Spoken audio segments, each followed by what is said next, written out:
안녕하십니까. 식구인들끼리도 인사를 나눠주시기 바랍니다.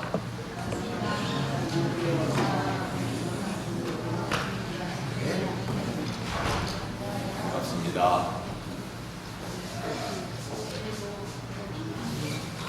2018년이 시작된 지 어제 같은데 또 2018년을 보내고 이제 내일 모레면은 2019년을 맞이하게 됩니다.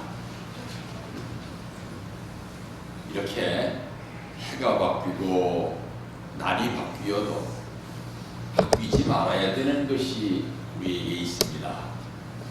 그것을 절대성이라고 합니다. 그래서 한 해를 보내면서 연말 설교를 절대성을 중심 삼고 작성해 보았습니다. 우선 아까 사모님 나오셔서 말씀하시는데 예수님의 크리스마스가 오늘이 아니죠 하는 말씀을 듣고 혹시 궁금한 생각을 가진 분들이 있을까 봐 말씀을 드리는데, 그건 뭐 우리 교회에서만 하는 얘기가 아니라 신학자들은 다 알고 있는 얘기예요. 예수님의 탄신일이 정확하게 언제인지를 그때 당시에 잘 알지를 못하고 있는 상태에서 칼케돈이라고 하는 곳에서 공의회라는 것이 열렸습니다. 그때 이제 말하자면은 지금 말하면 목사님이겠지만 그때는 목사님들은 없고 신부님들이었으니까 신부님들이 다 이렇게 모여가지고서 회의를 하면서 그때 언제쯤이 예수님의 탄신일이었을까 하고 대략 계산을 해보니까 2월 3일이나 2월 6일쯤이었을 것이다, 이렇게 계산이 나왔습니다. 그래서 1월 3일이나 1월 6일쯤으로 크리스마스를 지켜야겠다고 얘기를 했더니 당시에 로마 황제였었던 콘스탄티누스 대제가 1월 3일이나 2월 6일로다가 정하면은 로마 시민들이 지키기가 좀 어려우니까 로마 시민들도 다 같이 지킬 수 있도록, 또 전체 로마 제국이 다 즐길 수 있도록 로마 제국의 명절을 예수님의 크리스마스보다 정했으면 좋겠다 그랬습니다. 언젠가면은 12월 25일이에요. 그때가 로마 제국의 명절이었었는데 태양절이라는 명절이었습니다. 로마 제국의 태양절이 그래서 크리스마스가 된 것을 그때가 진짜 크리스마스는 아니죠 하고 말씀하신 거예요. 혹시 오해 없으시기 바랍니다. 이건 뭐 우리만 아는 얘기가 아니라 기성신학자들도 다 알고 있는 얘기입니다. 자, 오늘의 성경 말씀을 읽겠습니다. 내가 사람의 방언과 천사의 말을 할지라도 사랑이 없으면 소리나는 구리와 울리는 괭가리가 되고, 내가 예언하는 능이 있어 모든 비밀과 모든 지식을 알고 또 산을 옮길 만한 모든 믿음이 있을지라도 사랑이 없으면 내가 아무것도 아니요. 내가 내게 있는 모든 것으로 구제하고 또 내 몸을 불사르게 내어줄지라도 사랑이 없으면 내게 아무 유익이 없느니라.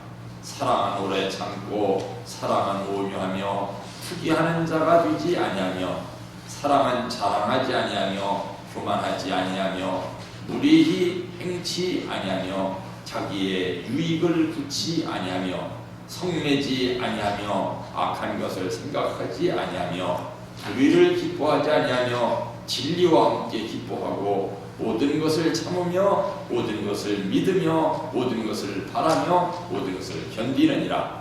사랑은 언제까지든지 떨어지지 아니하나 예언도 피하고 방언도 그치고 지식도 패하리라. 우리가 부분적으로 알고 부분적으로 예언하니 온전한 것이 올 때에는 부분적으로 하던 것이 패하리라. 내가 어렸을 때에는 말하는 것이 어린아이와 같고 깨닫는 것이 어린아이와 같고 생각하는 것이 어린아이와 같다가 장성한 사람이 되어서는 어린아이의 일을 버렸노라. 우리가 이제는 거울로 보는 것 같이 희미하나 그때에는 얼굴과 얼굴을 대하여 볼 것이요 이제는 내가 부분적으로 하나 그때에는 주께서 나를 아시는 것 같이 내가 온전히 알리라. 그런즉 믿음, 소망, 사랑 이 세 가지는 항상 있을 것인데 그 중에 제일은 사랑이라. 이 고린도전서 13장은 신학자들이 이름을 붙이기를 사랑의 장이다 이렇게 붙였습니다. 사랑이 어떤 것인가를, 사랑의 가치를 쭉 열거했는데 사랑의 가치를 여기서 어떻게 규정을 했습니까? 사랑은 모든 가치에 대해서 절대적인 것이다 이게요. 믿음도 중요하고 소망도 중요하고 모두 중요하고 모두 중요하지만 지식도 중요하고 모두 중요하고 모두 중요하지만 사랑이 오면은 나머지는 다 없어지는 것이다 이게요. 그래서 사랑이 절대적인 것이다 하는 겁니다. 여기에 보면은 거울로 보는 것 같이 희미하나 이렇게 얘기했습니다. 거울로 보는 게 왜 희미할까요? 그 당시에는 거울이 요즘 같은 거울이 아니라 그때는 구리 거울이었어요. 구리를 깨끗하게 단단하게 해가지고선 이래 보니까 희미하게 비쳤었습니다. 그러니까 거울로 보는 것 같이 희미하나 이렇게 한 것입니다. 그래서 거울로 보는 것 같이 희미하게 알고 있는 진리의 내용 그것들이 언젠가 주님이 오시는 날에는 밝히 밝혀져서 모든 사람들이 진리를 밝게 알고 진리대로 살아갈 것이다. 그때 진리라고 하는 것은 어린아이처럼 생각하는 것이 아니라 어른처럼 생각하는 것이다 이거예요. 어떤 점에 있어서는 예수께서 말씀하시기를 모든 사람들이 다 이렇게 어린아이와 같아야 천국에 들어간다 해놓으시고서 여기서는 또 뭐라 했느냐, 어른 같아야 된다 이거예요. 오늘의 말씀의 주제는 절대성입니다. 평화신경, 평화신경이라는 책이 있죠. 우리한테 늘 말씀을 드리답니다. 절대성이 덜 중요하다는 뜻은 아닙니다. 절대성을 기초로 해가지고서 가정명세가 만들어졌다 이 말입니다. 이래서 절대성이라는 말씀이 한 청아버님 성화하시기 10년 전부터 많이 우리 이제 장목회자들 사이에 말씀이 되고 거론이 됐는데 이제 참 안 그런 분들도 있지만 절대성이 정확하게 어떤 의미냐 것을 모르는 분들은 이제 저한테 많이 전화를 해가지고서 그 목사님들이 질문을 했습니다. 이 목사님 절대성이라는 게 뭐예요? 그래서 묻는 분들이 많았었는데 제일 먼저 절대성이 무슨 뜻이냐? 절대성은 상대성의 반대말이죠, 그죠? 상대성이라는 말은 이렇게 해도 되고 안 해도 되고 그럴 때 상대성이라는 말을 합니다. 그리고 또 이렇게 하려면은 반드시 이런 것도 있어야 된다 할 때 그것을 상대성이라고 합니다. 근데 절대성이라고 하는 것은 이거는 반드시 이것만 가지고서도 존재가 된다 할 적에 그것을 절대성이라고 합니다. 예를 들어서 인간의 존재는 하나님 앞에 상대성을 가진 존재입니다. 그런데 하나님이라는 분은 어떤 분이냐? 절대적인 존재죠. 상대가 없어도 존재하실 수 있는 분. 그러니까 그분은 절대성의 존재라고 이야기합니다. 그래서 절대성의 의미를 찾아보려면 원리강론에 어디에 절대성이라는 말이 나오느냐 하는 것을 찾아보면은 절대성의 의미를 알 수 있다라는 얘기를 해줬고, 그 다음에 절대성이라고 하는 것은 절대자이신 하나님 앞에 상대적 존재로서 지켜야 되는 가치, 그것을 절대성이라고 한다고 후배 목회자들에게 가르쳐준 적이 있습니다. 그러면은 오늘은 연말이 되었으니까 절대성의 의미를 좀 자세하게 알아보는 것으로 오늘 말씀을 가름하겠습니다. 절대성이라는 말씀은 절대 그 사용됐었던 그 사용례를 보면은 우선 우리가 가정명세에 보면은 절대라는 말이 여러 군데 나오죠, 그죠? 절대신앙, 절대사랑, 절대복종 이런 말이 나옵니다.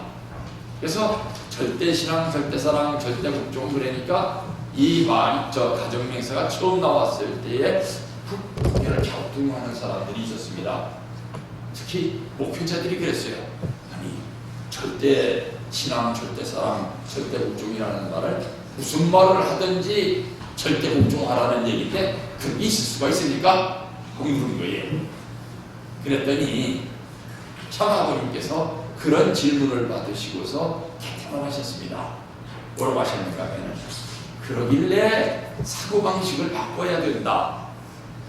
우리가 하나님에게 어떻게 해야 된다는 것을 생각하기 전에 하나님께서 우리에게 어떻게 해주셨는가 하는 것을 먼저 생각해야지 진리를 알 수 있다.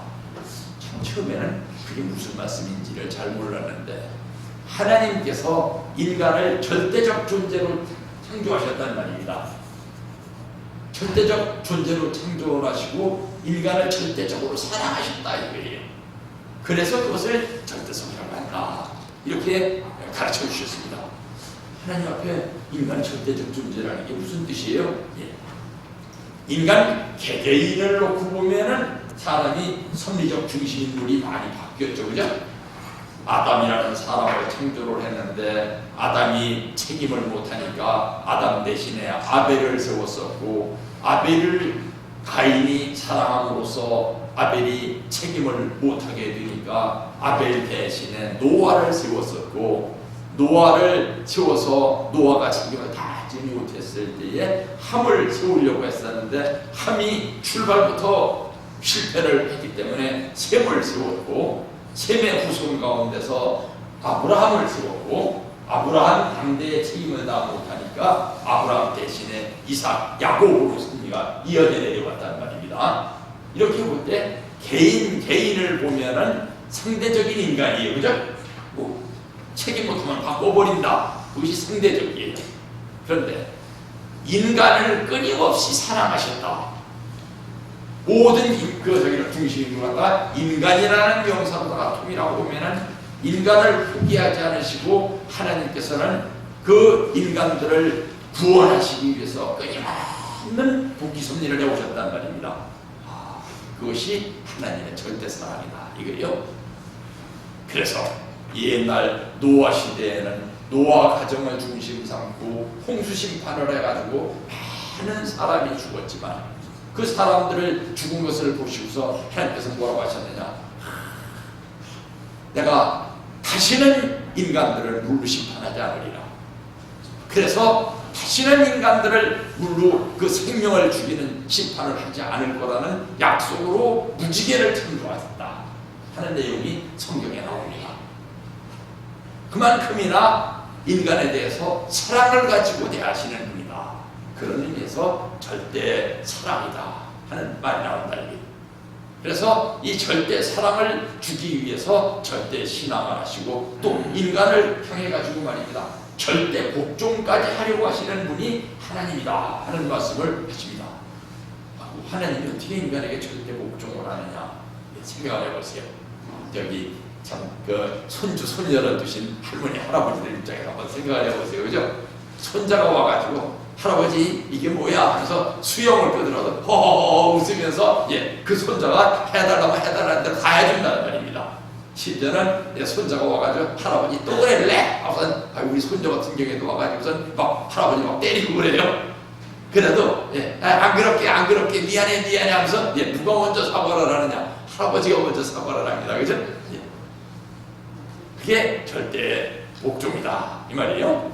이렇게 절대에 대해서 우리가 인식을 하려면 절대에 대한 철학이 필요한데 그 절대에 대한 철학을 우리가 터득하기 위해서는 상대성에 대한 개념을 극복하고 넘어와야 된다 이거예요. 뭐든지 있어도 그만 없어도 그만 이래서는 안 된다 이거예요. 뭐에 대해서 확고한 신념을 갖게 되면 이것은 반드시 있어야 될 것이다 생각해야 된다는 말입니다. 부끄러운 얘기입니다만 제가 고등학교 1학년 때 평일교회에 처음 들어왔는데 그 전에는 참 거의 한 10년 가깝도록 저 기성교회 신앙을 하고서 기성교회를 다니다가 저 통일교회 이제 고등학교 1학년 때 들어왔습니다. 들어와가지고서 성경에 가서 깜짝 놀란 일이 하나 있어요. 그 깜짝 놀란 일이 뭔가 하면은 일요일을 안 지키는 사람들이 아주 중심 식구들 가운데도 많더라고요. 기성교회에서는 일요일을 지킨다는 건 절대적입니다. 그리고 이 참 연세 많으신 권사님들 새벽 기도 나오시는 분들은 평생 단 한 번도 새벽 기도를 빼먹었다는 분이 제가 다니던 기성교회만 한 10분 정도 있었어요.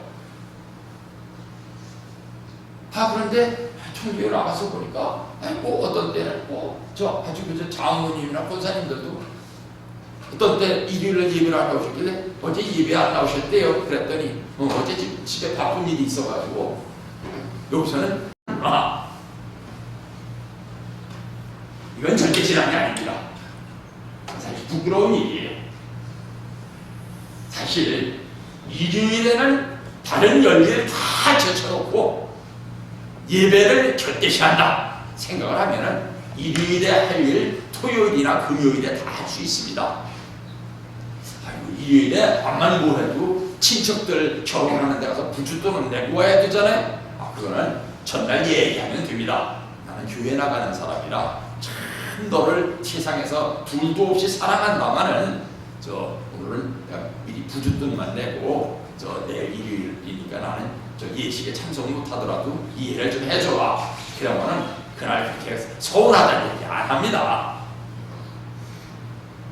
얘기도 안 하고 그냥 예식에 안 나가고 그건 서운하다고 그래도 이렇게 일요일을 절대시하고 예배를 절대시하는 그런 절대신앙.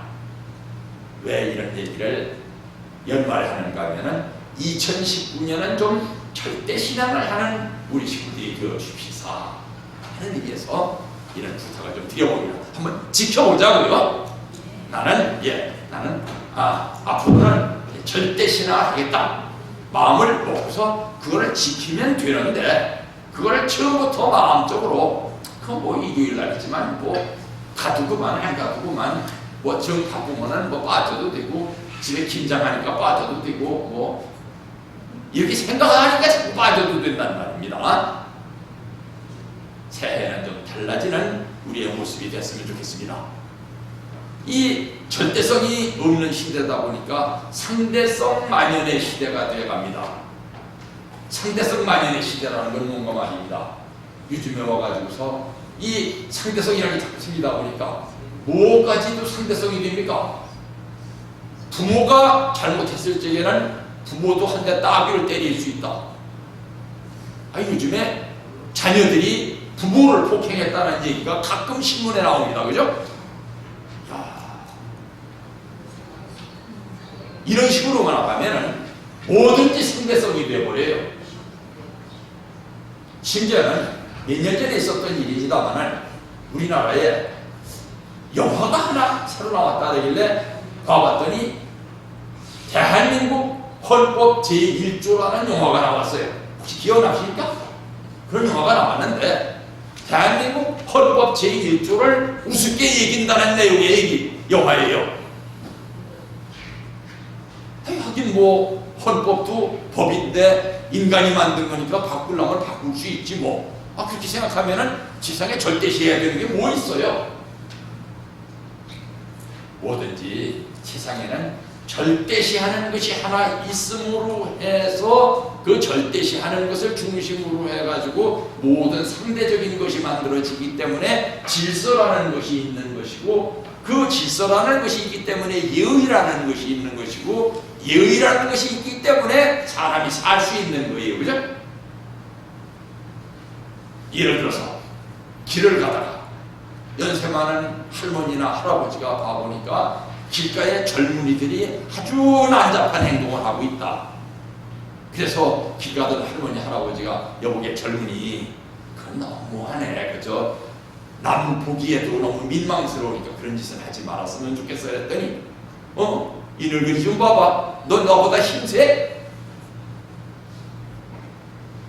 힘이 더 세다고 해서 젊은이가 늙은이를 갖다가 무력으로다가 제압한다고 할 것 같으면 이 세상에 예의라는 게 있겠습니까? 모든 뭐든지 한 가지는 절대성이 있어야 돼요.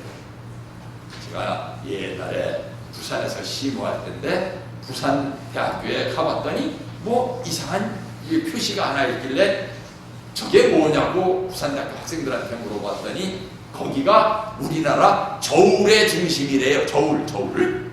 무게를 다는 저울. 우리가 거기에 저울이라는 것이 뭐 똑같은 저울이면은 어디 가서든지 그 저울 가지고 무게를 달면 똑같을 것 같은데 그렇지 않답니다. 이 지구에 자기가 있기 때문에 어떤 지역에 가서는 아주 0.111 미리그램이라고 할지라도 조금씩 차이가 나는데요. 그런데 한국의 저울은 거기 와가지고서 이렇게 표준을 맞춰가지고 가야 되는 데가 그 부산대학교 안에 있더라고요. 왜 그런 것이 필요하겠습니까?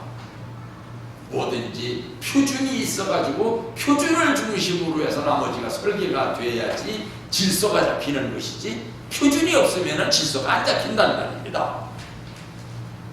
그래서 인류는 오랜 역사 전부터 뭐를 생각했느냐? 세상에는 절대성이라는 것이 있다. 뭐든지 그 절대성을 중심 삼고 상대성으로 설계가 되어 있기 때문에 세상이라는 것이 질서가 유지가 되고 예의라는 것이 지켜지는 것이며, 그러니까 약자도 살 수 있는 것이란 말입니다. 그죠? 만약 절대성이라는 것이 없으면 세상에 강자만 살지 약자는 다 죽을 거 아니에요. 어떤 면에서는 지금 우리나라에 이제 노인 인구가 자꾸 늘어간다고 하는데, 그 노인 인구가 늘어가는 이 세태 앞에 절대성이라는 것이 지켜지지 않으면 앞으로 얼마나 많은 사람들이 죽을는지 알 수가 없는 것입니다. 그 때문에 절대성이라는 것은 중요한 것인데, 요즘에 와가지고서 모든 것을 다 상대적으로 생각하려다 보니까 오늘 아침에도 KBS TV에 이거 얘기가 나오더라고요. 성해방이라는 얘기가. 야, 이 나라의 모든 윤리와 질서를 다 망가뜨리고 뭐를 만들려고 하나 하는 궁금증이 생겼습니다. 우리 가정맹세 8절에 매일같이 우리는 뭘 외치고 있습니까? 절대 신앙과 절대 사랑과 절대 복종을 해가지고서 뭘 하자는 것이냐? 하나님과 우리 인간들이 하나가 돼가지고서 하나님의 법을 가지고 세상 사람들을 사랑하게 될 때 세상에는 평화가 올 것이다. 그래서 절대 신앙, 절대 사랑, 절대 복종을 외치고 있는 것입니다. 이렇게 해서 뭘 하자는 것이냐? 해방권과 석방권을 완성하자. 해방권이라는 것은 무슨 뜻인가 하면은 아직 기준이 되지 못한 사람이지만 그 사람을 기준이 된 사람과 같이 취급을 해서 예우를 해주자 이거예요. 힘으로 봐서 약하고 돈으로 봐서 가난하고 뭐 여러 가지로 기준에 못 미달하지만 그 사람에게도 인권이라는 것이 있다 이겁니다. 그 사람에게도 생존권이 있다 이거예요. 그 사람도 같은 인간으로 대우를 해주자 하는 것을 해방권이라고 합니다. 그럼 석방권이라는 것은 뭐냐? 자격을 다 갖춘 사람이기에 그런 대우를 해준다 이거예요. 자격을 다 갖춘 사람을 그런 대우를 해주는 것은 뭐 대우를 안 해줘도 그 사람이 차지할 수가 있죠. 그죠? 그 자격을. 하지만 해방권이라고 하는 것은 그 기준에 도달하지 못한 사람임에도 불구하고 그 사람을 그런 대우를 해준다는 점에서 굉장히 중요하고 어렵고 어떤 점에서는 이상주의에 가까운 것입니다. 그죠? 평등 세계를 이렇게 해야 되는 것이죠. 그런데 이렇게 해방권과 석방권을 만들기 위해서는 반드시 필요한 것이 뭐냐? 신앙을 일신교 신앙을 해야 된다. 일신교 신앙이란 뭡니까? 신은 한 분뿐이다 이거예요. 우리가 성경에 십계명에 볼 것 같으면 하나님이 십계명 1조에 나는 어떤 하나님이라고 하는가 하면 나 여호와는 질투하는 신이다 이렇게 얘기를 합니다. 세상에 질투라는 게 좋은 겁니까? 나쁜 겁니까? 좋지 않은 거죠. 그죠? 좋지 않은 건데 하나님이 나는 질투하는 신이다 이거예요. 그러니까 내 앞에서 다른 신을 두지 말아라. 튕겨나오는 얘기예요. 그런 점에서 볼 때 질투라고 하는 것은 인간의 본성입니다.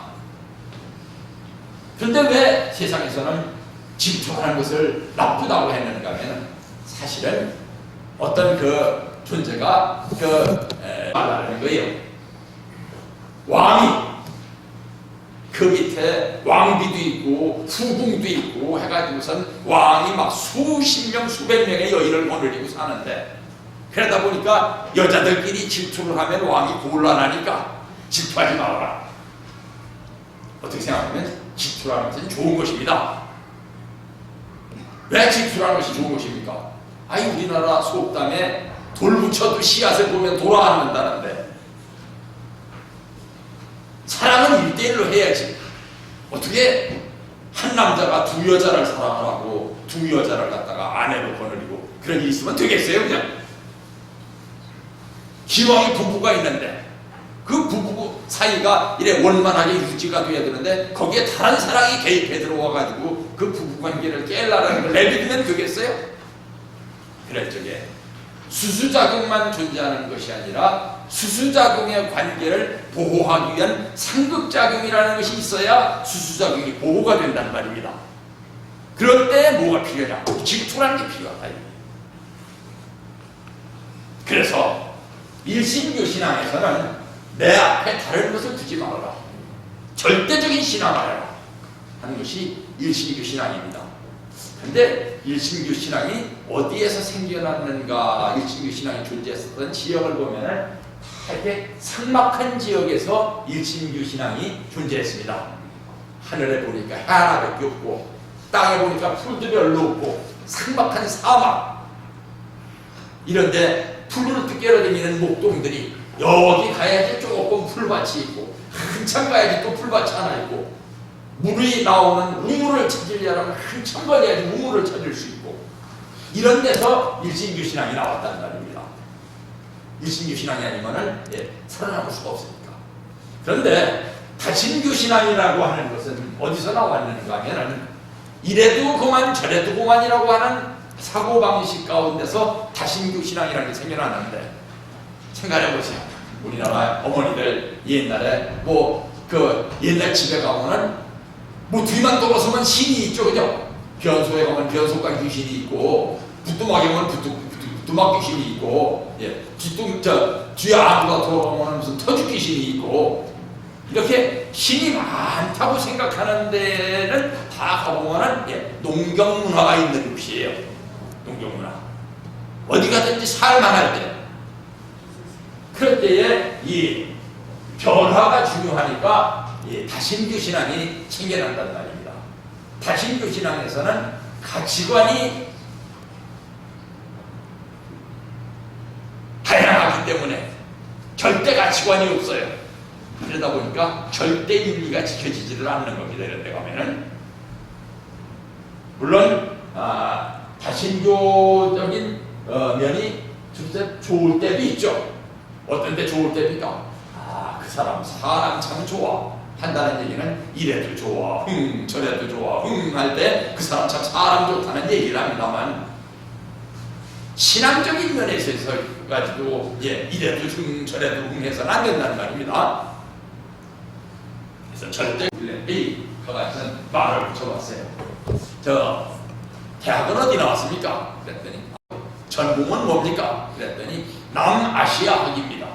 남아시아이라는 게 어디를 얘기하는 겁니까? 그랬더니 인도 전공입니다.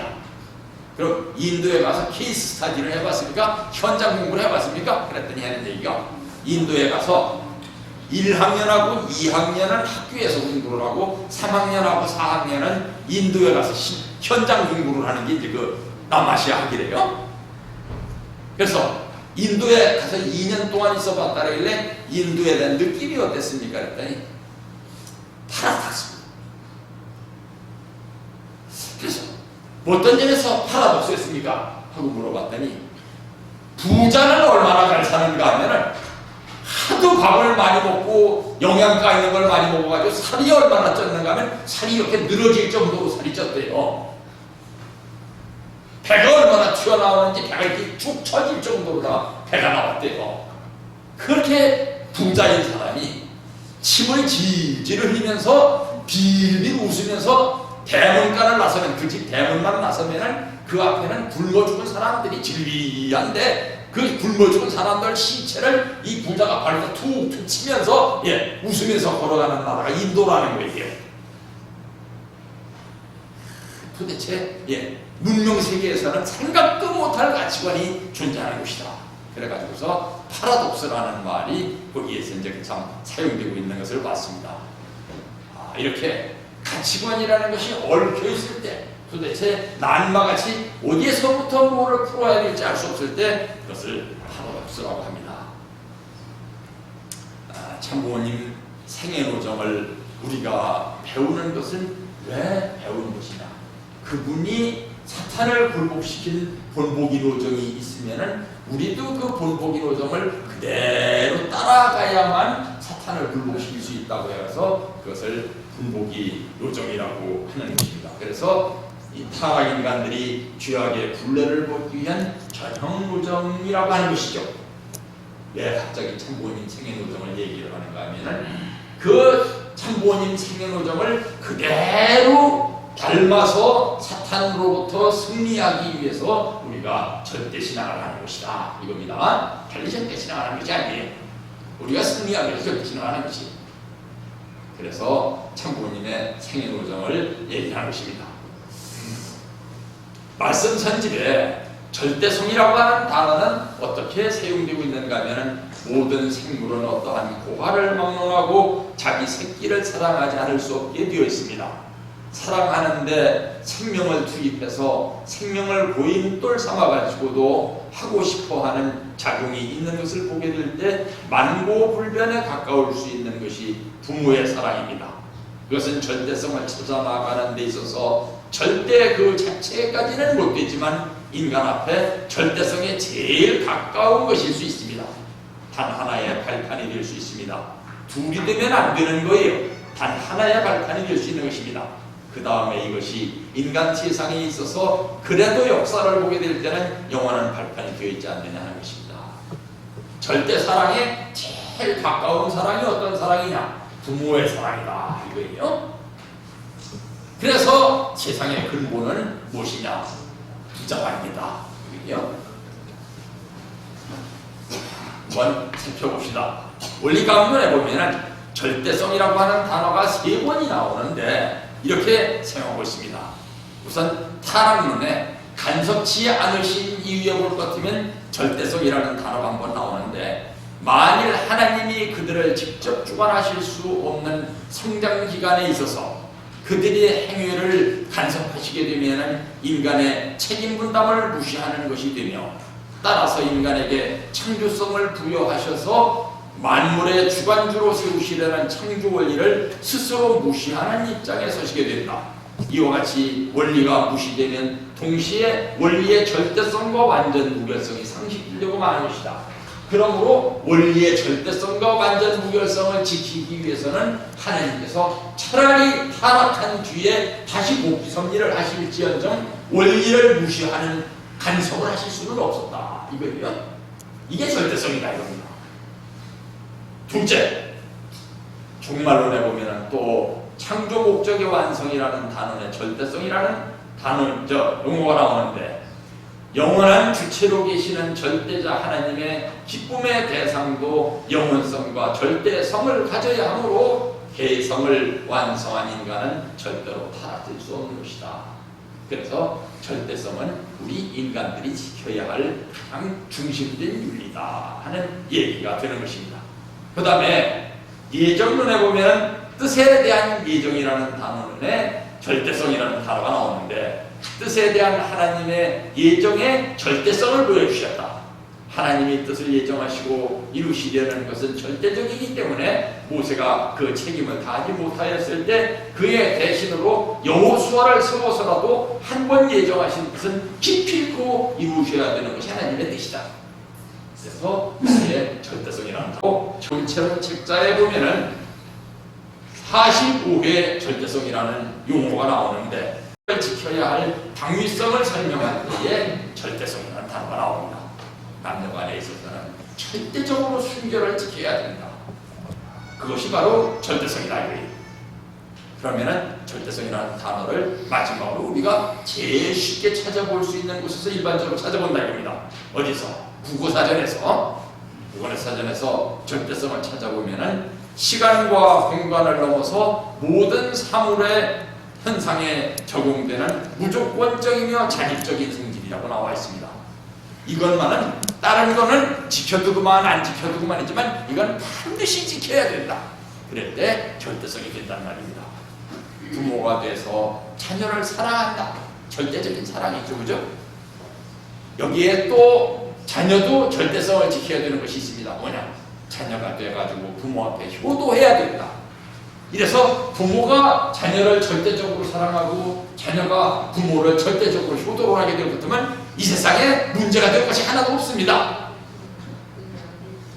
근데 이거를 안 지켜가지고선 세상에 자꾸 질서가 무너지고 사람이 사람을 죽이고 사람 위에 사람이 있고 사람 밑에 사람이 있고 문제가 되는 것입니다. 제가 옛날에 중학교 때 말입니다. 그때도 참 그때는 뭐 통일교회를 알지도 못했고 기성교회를 다니는 이렇게 학생이었었는데 길을 가다 보니까 술 먹은 사람 둘이서 말입니다. 싸우는데 몸이 이렇게 큰 사람이 약한 사람을 하나 세워놓고선 막 배를 막 주먹으로 때리는데 막 얼마나 맞았는지 막 입에서 막 피를 흘리는 모습을 봤어요. 그걸 보고서 막 충격을 받은 게 뭘 충격을 받았는가 하면은 저 맞아서 입에서 피가 나는 사람도 누군가의 아버지일 텐데 그죠? 저 사람도 누군가의 아버지일 텐데 저 사람이 저렇게 맞고서 집에 들어가가지고선 그 부인한테 가가지고선 가슴 아파할까? 또 그거를 보는 자녀들이 아이고 우리 아버지가 누구한테 맞고 들어왔다는 사실을 보고 얼마나 상처를 받을까? 그래가지고 그거를 보고 집에 들어가서 잠을 잔다는 데도 그게 막 얼굴에 막 떠오르는 거예요. 그런 마음을 가지고서는 어느 날 길에 나가가지고 봤더니 어떤 사람이 공기총을 가지고 팍 쏘가지고선 새를 한 마리 잡았는데 새가 입에 피를 흘리면서 뚝 떨어지는 걸 이래 봤어요. 그걸 보는 순간에 무슨 생각이 드는 거면 저 새가 틀림없이 어미새일 텐데 저 어미새가 밖에 나와가지고서 모이를 물어다가 새끼 새한테 갖다 먹이질 않으면 새끼 새가 굶어 죽을 텐데 저 새가 모이를 구하러 나왔는데 저 모이를 구하러 나온 새끼 새를 저 사람이 총으로 쏴서 죽였구나 생각을 하니까 얼마나 가슴이 아픈지 막 견딜 수가 없는 거예요. 그렇습니다. 세상에 상대방을 절대가치를 인정을 하게 되면 세상에 평화가 지켜지는데 상대방을 상대가치로 생각을 하게 되면 소위 요즘 용어로 갑질을 하게 된다는 말입니다. 그죠? 어느 날 제가 참 직장 생활을 하고 있을 때인데 신문에 난 기사를 하나 봤습니다. 그 기사에 뭐가 나왔는가 하면은 혹시 아시는 분은 아시겠지만 지금 그 회사가 있는지 모르겠어요. 박민방적이라는 회사가 있었습니다. 그죠? 우리 이신 선생님 기억하십니까? 박민방적이라는 큰 회사가 있었어요. 그 박민방적에 서가포 회장이라는 회장이 옛날 일본에서 사카모토 방적이라고 하는 굉장히 큰 방직회사의 사장이었었는데 그때 당시에 박정희 대통령이 외국에 돈 많이 가지고 있는 우리 교포들한테 우리나라에 지금 돈이 없어가지고 경제 발전을 못하고 있습니다. 외국에서 돈 번 거 좀 한국으로 가지고 들어와 주십시오. 그러니까 사카모토 방직의 회장인 이 서가포 회장이 일본에 있는 사카모토 방직을 다 팔아가지고 그걸 한국으로 가지고 들어오려는데 일본 법에 자기가 일본에서 가지고 있었던 재산은 다 가지고 들어가지는 못하게 법이 돼 있었던가 봐요. 그래가지고서 일본에서 가지고 있었던 재산을 3분의 2를 포기를 하고 3분의 1만 한국에 가지고 들어왔는데도 그때 한국에 있는 경성방직이나 태평방직보다 3배나 더 큰 방직회사였어요.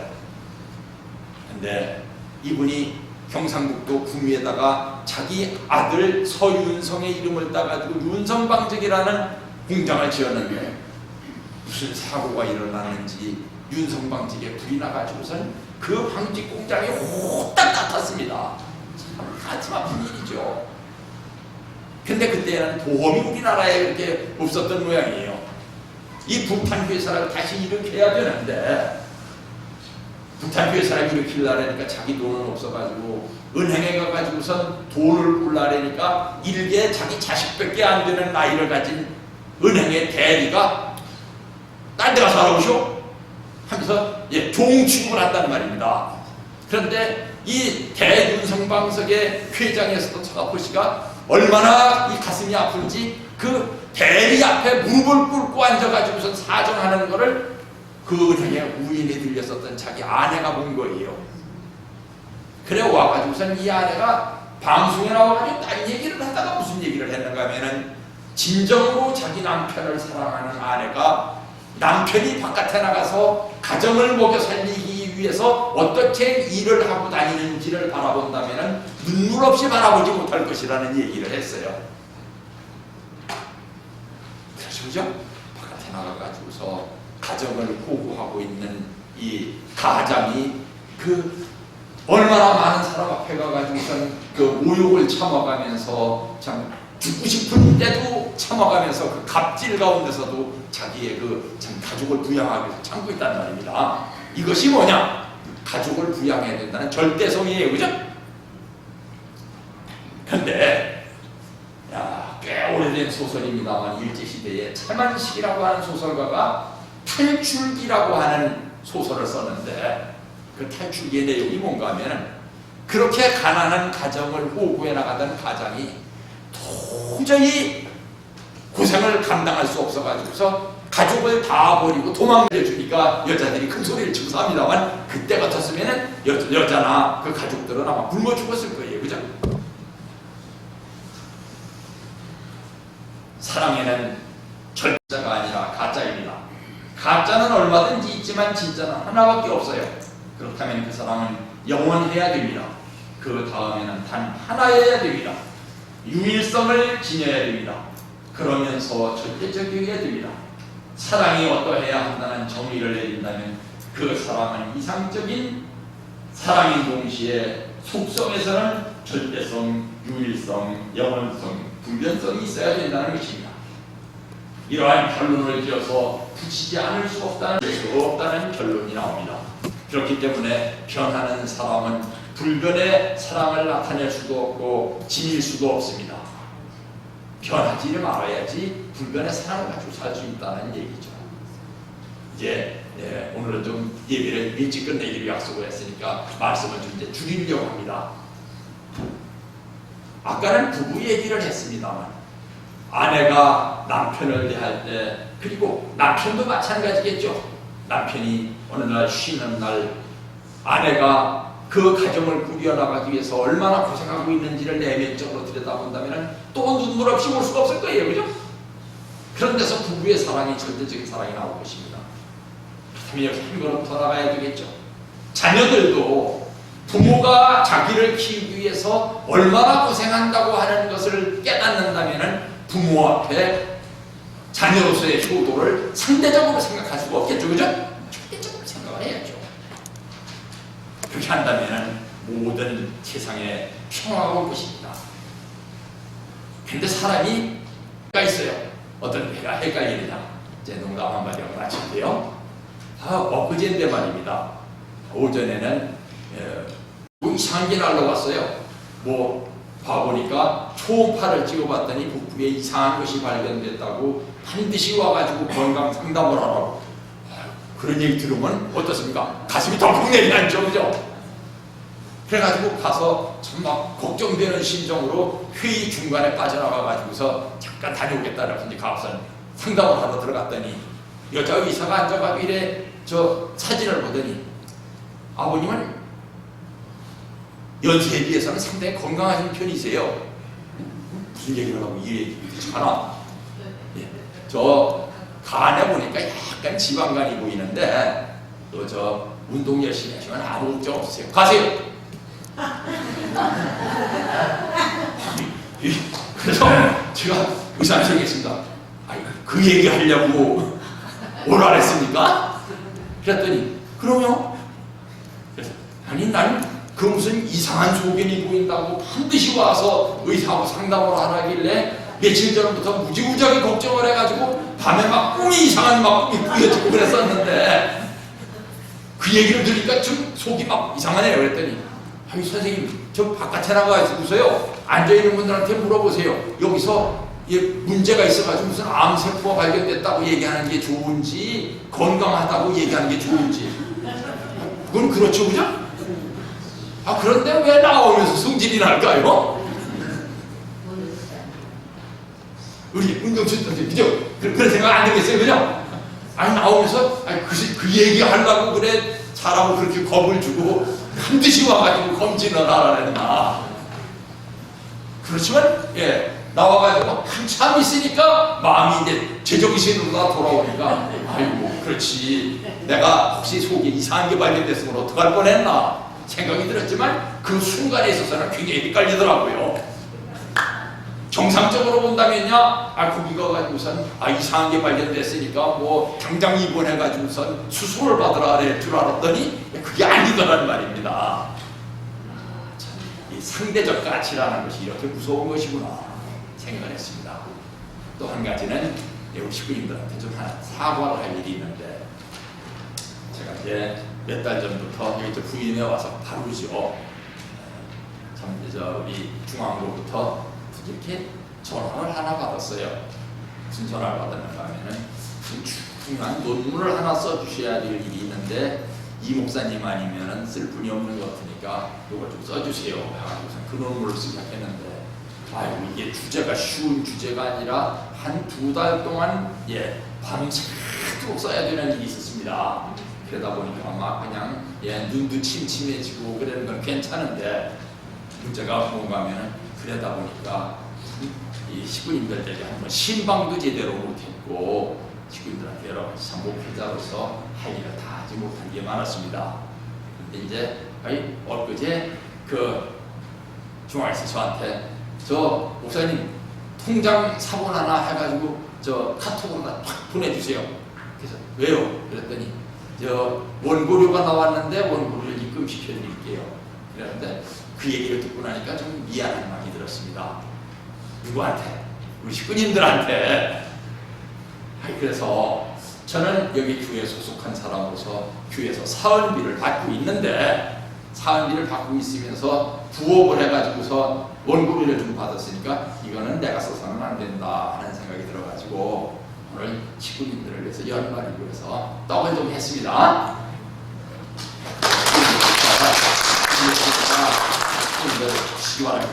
제가 말입니다. 왜 이런 적이 흘러가면 오늘 절대신앙, 절대사랑, 절대복종이 절대성에 대해서 설교를 해야 되는데 제가 절대적인 윤리를 지키지를 않고 상대적인 윤리를 지킨다면 나와서 이런 얘기를 하면 안 되잖아요. 그죠? 그리고 여러 식구님들이 이제 저녁이면 모여가지고 성경 공부를 하시는데 성경이 다 달라요. 그래가지고서 우리 간사님한테 얘기를 해가지고 성경을 10권을 제가 이제 원고료 받은 걸로 사놓기로 했습니다. 이래가지고서 공직자가 공직자의 윤리를 지키면서 나가야 그것도 절대 윤리가 될 것이다. 그래서 조금은 다가가려고 이렇게 했습니다.